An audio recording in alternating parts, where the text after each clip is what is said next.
everyone, and welcome back to Smart English Talk, your favorite place where English learning feels easy and fun. I'm Emma. And I'm Jack. Emma, I was just thinking about what I'm going to have for lunch tomorrow.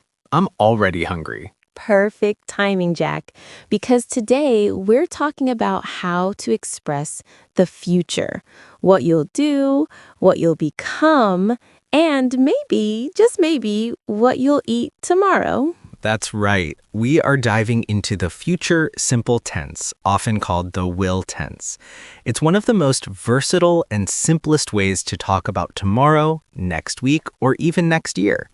We'll break down its structure, the key differences, and how we use it, and make sure you sound completely natural when you're making predictions or sudden decisions. Before we jump into the future, make sure you look to the present and hit that subscribe button.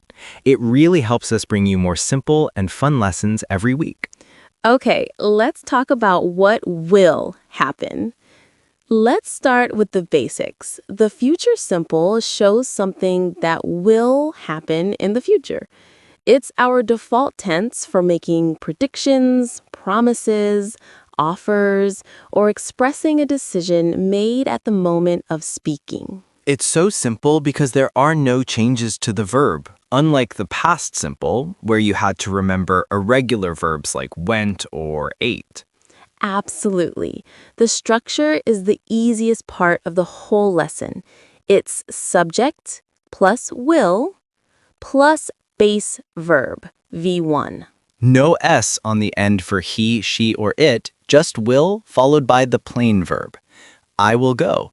She will study. We will travel.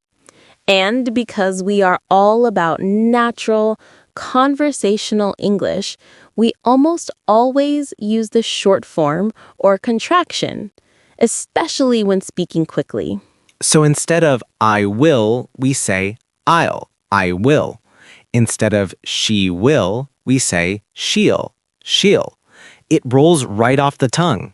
Try saying these contractions with us. He'll, will, main use cases. they'll. Now, this is the most important part. When should I choose will over other future tenses? Emma, hit us with use case number 1. The most crucial one, decisions made at the moment of speaking.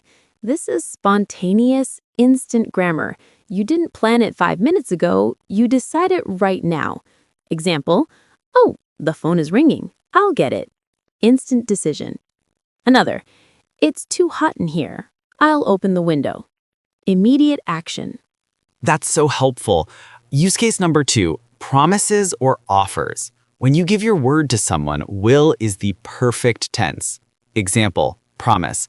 Don't worry about the payment. I'll pay you back tomorrow. Example, offer.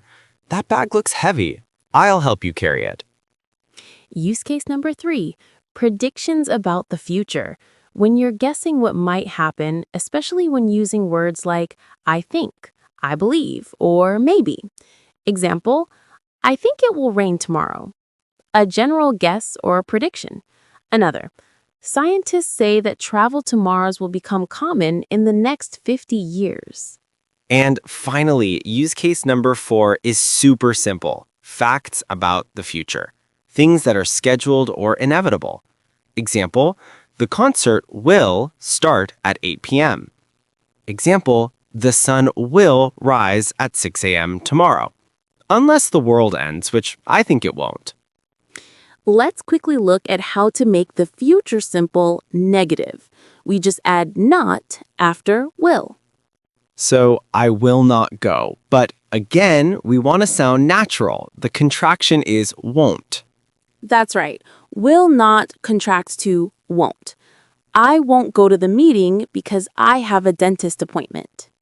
She won't watch that TV show tonight. She's too busy. And for asking questions, we just reverse the subject and will.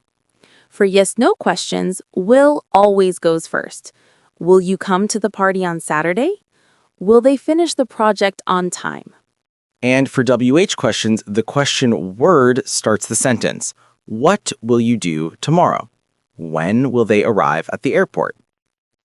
Notice how the main verb, come, finish, do, arrive, is always in its simple base form, V1. Real-life conversation example. Let's try to put this into a real conversation about our weekend plans. Remember, we're using will for instant decisions, predictions, and general future talk.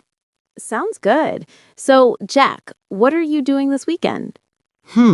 It depends on the weather. If it's sunny, I think I'll visit my cousin down by the coast. I haven't seen her in ages. Oh, that sounds lovely. I think I'll probably stay home and finally start that new book I bought. And I won't cook. I'll order pizza instead. That is a great decision, Emma. I promise I'll send you a picture of the beach if I go. You better. See how smoothly we used will for predictions like, I think I'll visit, and instant decisions, I'll order pizza. That's how it works. Time for a quick quiz. Emma is going to give me a prompt and I have to give a future simple answer using the contraction all. Listeners at home, you try answering before I do. First up, you call your friend tomorrow. I'll call my friend tomorrow. Good. Next, she not finished the report tonight. Use the negative contraction. She won't finish the report tonight. She has too much work. Perfect. Last one, an instant decision. I carry that heavy box for you. I'll carry that heavy box for you. Such a kind offer. Excellent. Now, before we wrap up, we have to talk about its main competitor, be going to.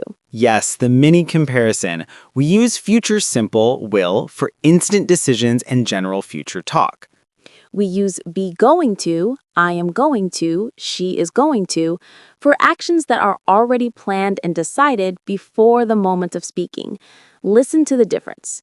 I'll call her now. A decision I just made. I'm going to call her tonight. I planned this action hours ago. Will is fast and spontaneous. To wrap Going up, to is Let's slow list and a couple of mistakes to avoid. Mistake number 1. Using will with going to together. Incorrect. I will going to travel next month. Correct. I will travel next month. Or I am going to travel next month. Never both. Mistake number 2, forgetting the base form of the verb. Remember, after will, it's always V1. Incorrect. She will goes to the gym. Correct. She will go to the gym. Look out for these common time expressions that signal the future simple. Tomorrow, next week, soon, later, in a few days, someday, and in the future. You've done great today, mastering the essential future simple tense. It's all about speed and simplicity. Now for your challenge. Write in the comments below, what will you do after listening to this podcast? Practice your future simple sentences. We can't wait to read them. If you enjoyed learning with us, don't forget to like, share, and subscribe to Smart English Talk, where English learning feels natural, friendly, and fun. We'll see you next time. Bye, everyone. Bye, everyone.